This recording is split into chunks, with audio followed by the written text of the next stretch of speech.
There's been another explosion of gangland violence in Sydney. Less than 2 weeks after an underworld boss was killed, a senior Comanchero bikie has been shot and his brother is dead. Only days ago, police warned them that their lives were in danger. Here's crime reporter Mark Reddie. A getaway plays out on a quiet street in Greenacre. Two gunmen jump out of a car. One runs away, the other tries to set it on fire, but fails. And so he tries again, and then...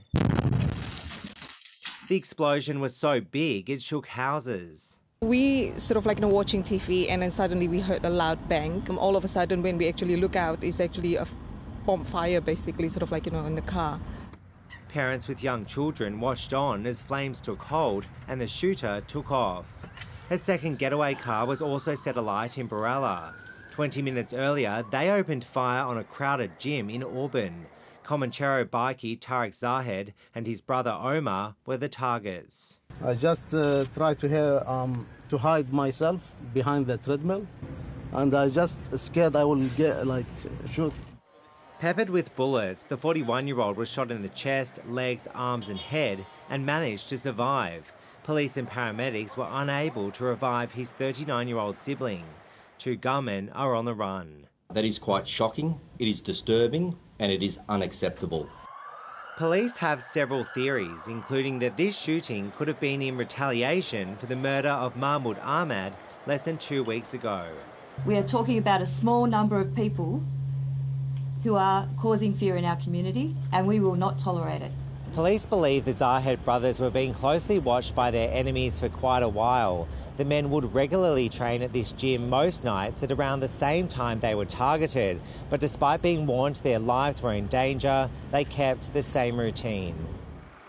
In less than 2 years, at least 10 people have been killed in gang-related violence. One was a case of mistaken identity, and police fear more innocent people could die. Mark Reddie, ABC News, Sydney. And Mark Reddie is with me now. Mark, can police stop the gang violence? Well, Kirsten, in short, no, they can't. The Police Commissioner, Karen Webb, says it's impossible for her 18,000 officers to closely monitor every person in a state of 8 million people. Police can't be on every street every minute of the day, and I've said it before and I'll say it again, we rely on information from the public. Adding to her woes is a high demand for drugs in Australia, mainly cocaine, and that's what these gangs are fighting for, a piece of the black market. What police can do, though, is to continue to apply pressure, so they've announced 30 additional officers for the Raptor Squad, bringing it to 145 full-time officers. Its sole job is to disrupt the underworld. And Mark, is the police strategy working? Well, police insist their strategy is working. They say they've thwarted several murders of high-profile gang members by warning them of looming bounties. In this case, it didn't work, but in many others it has.